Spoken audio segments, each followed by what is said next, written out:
कैसे हो? अच्छे हैं सभी? Yes sir. तो मैं आप लोगों को क्या पढ़ा रहा हूँ?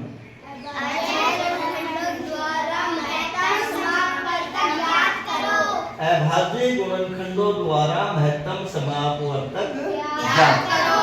ठीक है ना? तो मैंने आपको अभाज्य गुणनखंड करना की संख्या के वो सिखा दिया है। Yes sir. और बाकी अभी देख लीजिए। तो हमारे पास ये तीन संख्याएं हैं, 45, 75 और 105। इन संख्याओं का हमें अभाज्य गुणनखंड द्वारा महत्तम समापवर्तक ज्ञात करना है। ठीक है? तो देखिए हम 45 के अभाज्य गुणनखंड बनाएंगे। तो देखिए ये हमारी अभाज्य संख्या 3 है। 3 से हम इसको भाग करेंगे तो आया 15, फिर ये 3 से जाएगा, आया 5, फिर 5 से भाग करेंगे तो ये 1 आया।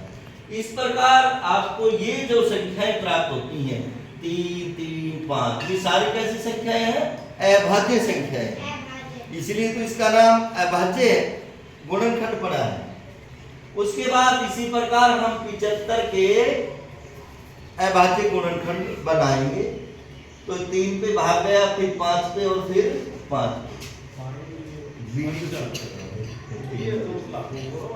फिर उसके बाद में 105। तो 105 के भी हम क्या बनाएंगे? गुणनखंड बना लिया हमने। तो इधर लिखेंगे हम 45 के अभाज्य गुणनखंड। ये 45 के अभाज्य गुणनखंड हो गए 3 गुणा 3 गुणा 5 गुणा 1। उसी प्रकार 75 के अभाज्य गुणनखंड हो गए 3 गुणा 5 गुणा 5 गुणा 1।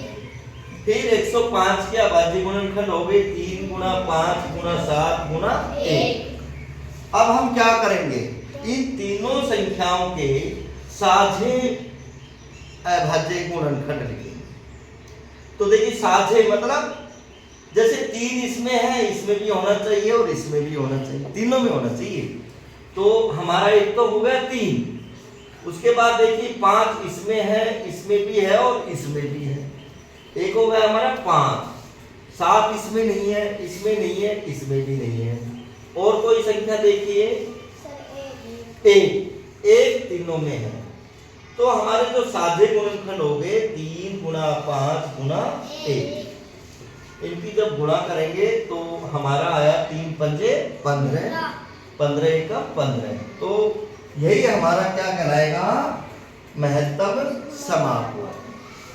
तो महत्तम समापवर्तक वह बड़ी से बड़ी संख्या है जो दी गई संख्याओं को, इन संख्याओं को पूरा पूरा भाग करे और शेष कुछ भी ना बचे।